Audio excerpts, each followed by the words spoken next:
Hola a todos. Es para mí un gusto participar del 14º Congreso de la Federación Ibero-Latinoamericano de Quemaduras.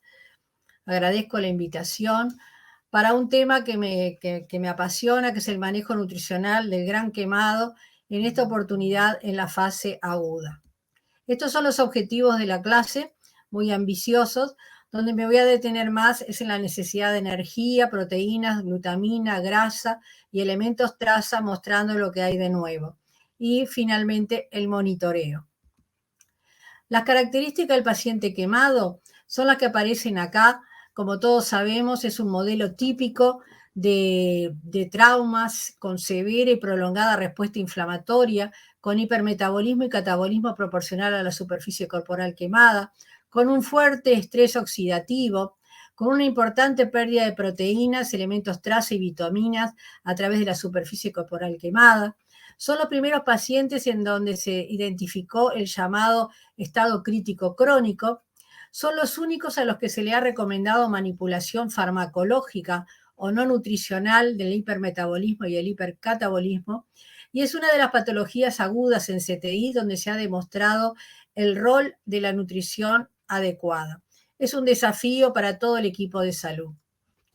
Acá tenemos la fase de la enfermedad crítica, derivadas de lo que Cuthbertson publicó en 1942, en donde tenemos una fase aguda, de la fase aguda, pero en el periodo temprano, caracterizada por inestabilidad hemodinámica y aumento del catabolismo. Es lo que antes se llamó fase EV.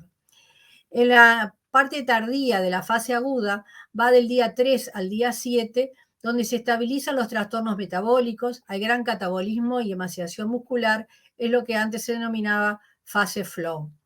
Y en una tercera fase, la última, de rehabilitación con importante anabolismo, o si esto no sucede, un estado persistente de inflamación, catabolismo y prolongada internación, que es lo que se ha denominado PICS por su sigla en inglés. Esta es la foto de un paciente que estuvo un año en CTI y bueno, por suerte tuvo se fue de alta. La guía de práctica clínica en adultos quemados, tenemos la del 2016 de Aspen en su apartado para quemados, la de la ISBI del 2016 también, y la de la Sociedad Europea ESPEN, donde establece, como las dos anteriores, el inicio, la vía, la forma de obtener la energía y las proteínas, que es donde coinciden exactamente las tres. La Sociedad Europea agrega recomendaciones respecto a glutamina, cantidad de lípidos, micronutrientes y la modulación con estrategias no nutricionales. Comenzando con las necesidades energéticas, es aquí donde se ha recomendado estrategias no nutricionales, las ya conocidas temperatura ambiente, escisión precoz de la escara y cobertura, antibióticos, sedación y analgesia, nutrición precoz y ejercicios físicos tempranos. Los fármacos que se han recomendado y cada vez surge más evidencia son los beta bloqueantes oxandrolona, la ornitin cetoglutarato y la hormona de crecimiento recombinante. Pero donde hay más evidencia y una relación costo-beneficio adecuada que ha hecho que se comience a usar es el propranolol y la oxandrolona. En nuestro servicio hemos experimentado con el propranolol, pero en casos muy puntuales de pacientes hiperdesnutridos, como una forma de frenar esa desnutrición. La forma de obtener la energía en estos pacientes es la mejor, la ideal es la calorimetría y es lo recomendado. En nuestra experiencia, en los primeros años de trabajo, teníamos ese calorímetro de la izquierda que nos permitió conocer la relación de la calorimetría con fórmulas, y ahí fue que en el año 98 ya teníamos en nuestro uso la fórmula de Toronto. Nos permitió conocer el gasto de este tipo de pacientes tan obesos, que es cada vez más frecuente tenerlos en los CTI, y nos permitió, dividiendo la cantidad de energía que arrojó el calorímetro entre el peso actual de esta paciente, obtener 18 calorías por kilo, que fue lo que utilizamos en lo sucesivo para todos los pacientes obesos, importantes obesos. Mucho después apareció la recomendación para críticos, pero nosotros, dado que la diferencia era de 4 calorías, seguimos usando la fórmula obtenida en aquellos años. Hoy hay ventiladores que permitirían obtener datos del gasto energético con algún dispositivo agregado. Es una realidad que en la mayoría de los centros no se cuenta con calorimetría, por lo tanto hay que recurrir a fórmulas, y al respecto la de Toronto, desarrollada en 1990 por Allard, es la más dinámica y es la que se recomienda. Tiene en cuenta la superficie corporal quemada, el efecto de los alimentos, Harris y Benedict para darnos el gasto energético de reposo, una constante por la temperatura, y se resta 4,5 por los días post quemadura, pues como se sabe el gasto energético aumenta en las 2 primeras semanas y luego disminuye, con lo cual también se desprende que debemos realizar más de un cálculo de estos. La fórmula de Curry está deliberadamente tachada porque es la que más sobreestima el gasto energético, es de 1974 y es rígida, se tiene en cuenta el peso solamente, la edad y la superficie corporal quemada. En cuanto a las proteínas, el efecto de la quemadura tiene un efecto devastador sobre las proteínas corporales, sobre el músculo esquelético, pues hay un prolongado y aumentado catabolismo. En los 21 días iniciales, estas pérdidas pueden llegar al 16% del contenido total. Durante los primeros 10 días, las pérdidas provienen del músculo y luego de las vísceras, lo cual agrava el cuadro. La excreción de nitrógeno urinario puede llegar a 30 gramos por día versus los 12 a 15 gramos que pierde un individuo sano. Y es importante, y esto nos da idea de la magnitud de esta pérdida, si decimos que 1 gramo de nitrógeno corresponde a 30 gramos de músculo. Quiere decir que 30 gramos por 30 de músculo da una pérdida de 900 gramos, que es lo que habitualmente uno objetiva en los pacientes. A esto se debe agregar la pérdida media de proteínas por los exudados, que según Waxman, en el 87 que las midió, es de 12,8 miligramos por centímetro cuadrado y por día. Esto baja a la mitad en la segunda semana. La recomendación proteica de las 3 guías es de 1,5 a 2. Medberger, que me la van a oír nombrar varias veces en esta ponencia, es una intensivista experta en nutrición del Hospital de Lausana, Suiza, y ella manifiesta en la 5ª edición del libro oficial de ESPEN de que la práctica corriente en Europa es dar 1,3 a 1,5. Mayor cantidad se oxida, se menciona, y aumenta la producción de urea más que el anabolismo.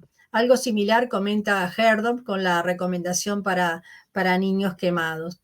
Y como decíamos al inicio, el ejercicio activo favorece la creación de proteínas, por tanto las compañeras fisioterapeutas son fundamentales.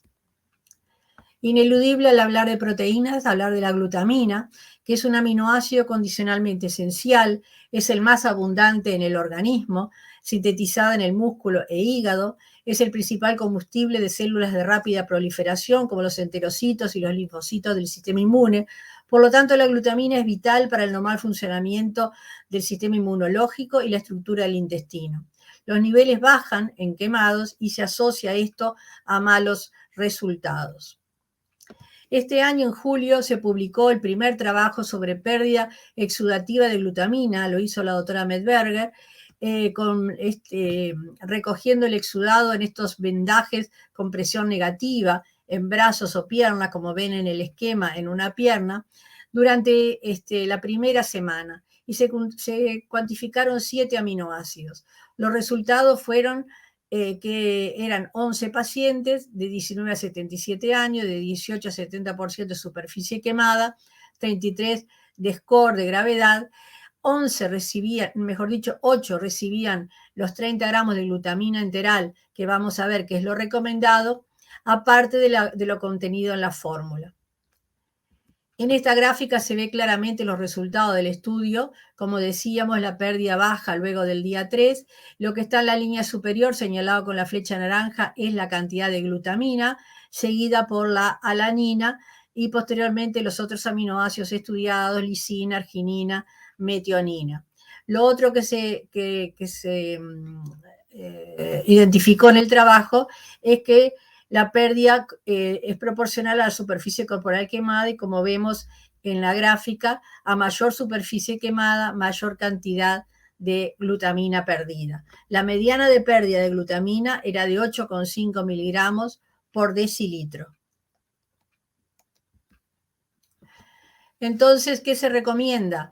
La guía europea del 2013 recomienda fuertemente considerar el aporte de glutamina o ornitin-cetoglutarato, que es un precursor de la glutamina, pero no establece cantidades.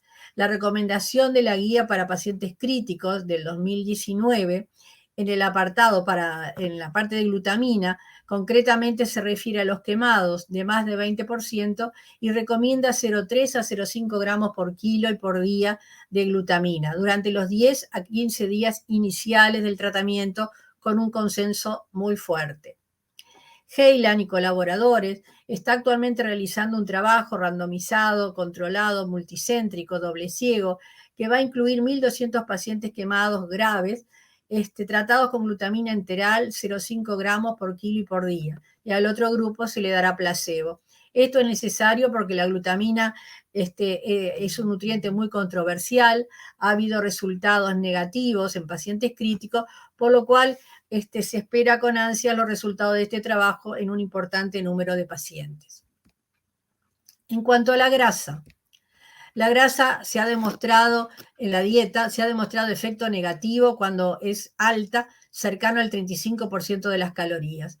Goslich con 13,8% de grasa y Garrel con 15% fueron los que dieron la mayor evidencia para este concepto, ¿no?, de bajar la cantidad de grasa. La guía dice monitorear la cantidad y mantenerla por debajo del 35%, lo cual me parece un contrasentido con lo que les mencionaba recién, que aportaban estos autores y otros en las fórmulas para obtener los resultados beneficiosos.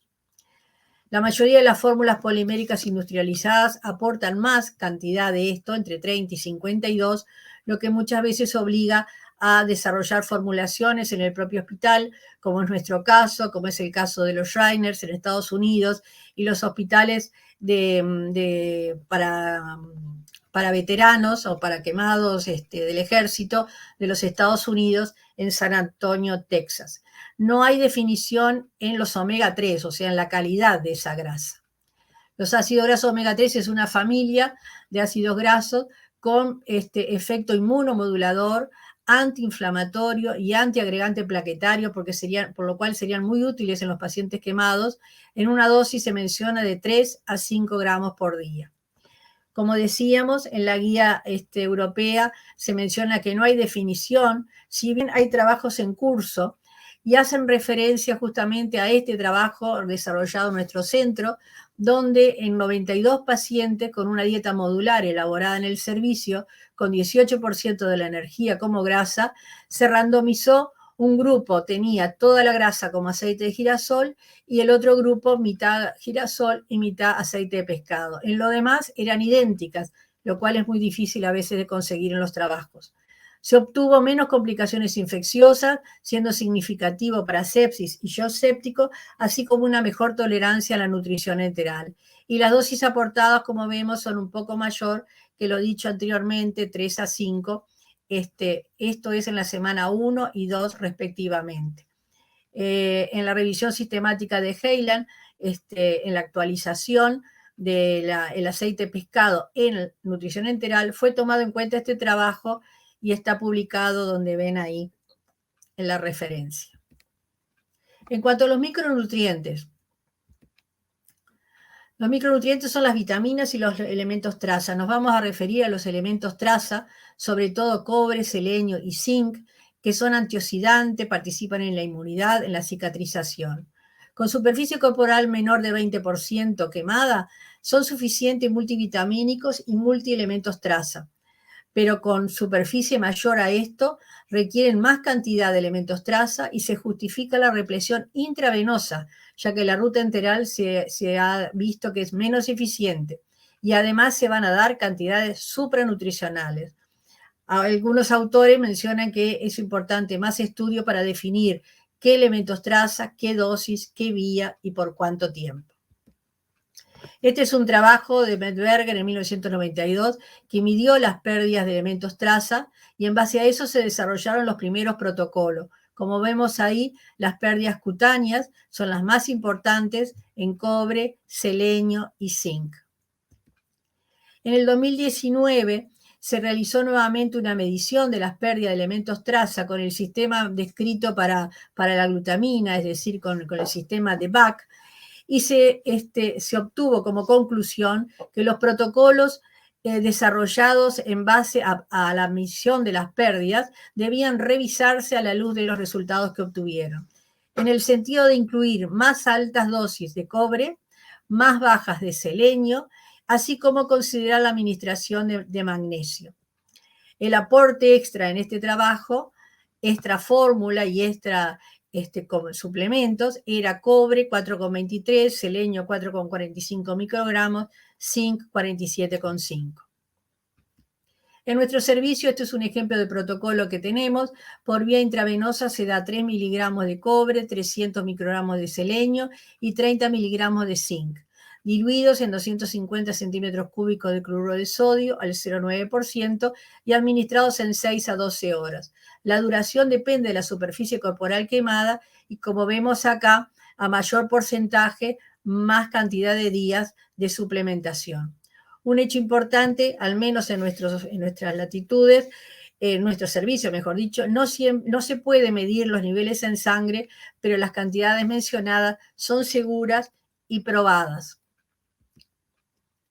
Ya entrando sobre el final, el comienzo de la nutrición enteral, se hace como se ha recomendado en los críticos. La administración mínima para preservar a nivel intestinal el epitelio, las enzimas, la función inmune y prevenir la translocación. Esa cantidad mínima es 10 a 20 centímetros cúbicos o 10 a 20 kilocalorías, con un máximo de 500 a 1000 y aumentando cada 12 a 24 horas. Esto generaría un aporte proteico muy disminuido, pero si consideramos la suplementación con glutamina de 30 gramos, esto estaría resuelto de acuerdo a la recomendación. El monitoreo es fundamental para ver la calidad de lo que hacemos y si estamos cumpliendo lo previsto. En este trabajo muy importante, siempre se dice que los trabajos en quemados son con escasa casuística, muy heterogéneos. Bueno, este trabajo es bien homogéneo porque se produjo luego de el seguimiento luego de una explosión en una fábrica de China, y vean cómo la mediana de superficie corporal quemada era de 95%. Los pacientes fueron manejados según la guía ESPEN, se les dio glutamina a 72 pacientes y omega 3 en un tercio. Y los resultados son asombrosos. Una sobrevida de 55%, una diferencia en los no sobrevivientes por la intolerancia a la nutrición, el déficit de proteínas que tenían, menos de 0,8 y menos de 20 de kilocalorías. Se calculó que si esto se prolongaba durante más de 2 semanas, era muy negativo para la evolución. La mortalidad aumenta con aporte menor a 70% o más de 110. El aporte proteico menor de 0,8 se asoció a mayor mortalidad. El comienzo fue bien precoz, un día, lo cual es asombroso. La nutrición postpilórica resultó en mayor cantidad de calorías y proteínas que con la sonda nasogástrica. Algo poco común, la mayoría requirió parenteral para cubrir las metas por intolerancia. Y se vio que una media de 70%, fíjense, casi las 3/4 partes, recibían, mejor dicho, la media de aportes era 70% versus lo prescrito. En nuestro servicio en Paraguay presentamos el monitoreo y la diferencia entre la meta y la ingesta, y acá vemos cómo con un requerimiento de 1772 vemos en naranjo lo que se aportó y en gris la diferencia. Esto genera, sin contar el día 1, que depende de la hora de ingreso, una deuda calórica de 4.869 calorías. Por tanto, es fundamental monitorear la adecuación de lo ingerido en 64 pacientes con una edad de 47 años, más o menos 19 años, y una superficie corporal de 30%, obtuvimos esto que les mencionaba, ¿no? La adecuación de esto, de la prescripción y la administración, es de 84% en 974 días analizados. Quiere decir que esto es producto, esta deuda calórica es producto de la prescripción y no tanto de intolerancias o suspensiones o problemas en la administración.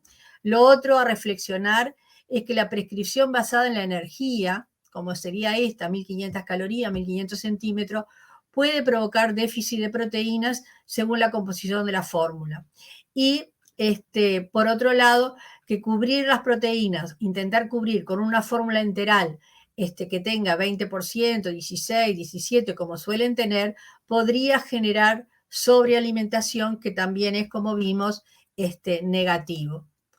El aporte proteico queda por debajo de lo recomendado con una fórmula de 20% y esto se resuelve, o lo hemos resuelto, con bolos proteicos de 21 gramos cada uno para suplementar las proteínas de la mezcla. Nosotros no usamos glutamina de rutina, sino para pacientes puntuales, pero con un aporte de 30 gramos se logra cubrir la meta, o si no, con fórmulas hiperproteicas y normocalóricas. Para reflexionar entonces, el paciente quemado posee características que lo diferencian de otros pacientes críticos y lo transforman en un desafío para el equipo de salud, el cual debe estar completo, como vemos acá. Algunas estrategias para pacientes críticos pueden no aplicar para el paciente quemado. La terapia debería ser guiada por evidencia en quemados y para ello aún falta algo de investigación. El tratamiento nutricional ha mostrado cambiar el curso de la evolución, como veíamos en el trabajo chino, y se ha visto que muchas veces el paciente no recibe lo que requiere. Para asegurar un tratamiento de calidad y buenos outcomes, debemos bregar por tener todo lo necesario desde el punto de vista material y humano, recordando que, como dicen en la Declaración de Cartagena, la nutrición es un derecho para los pacientes.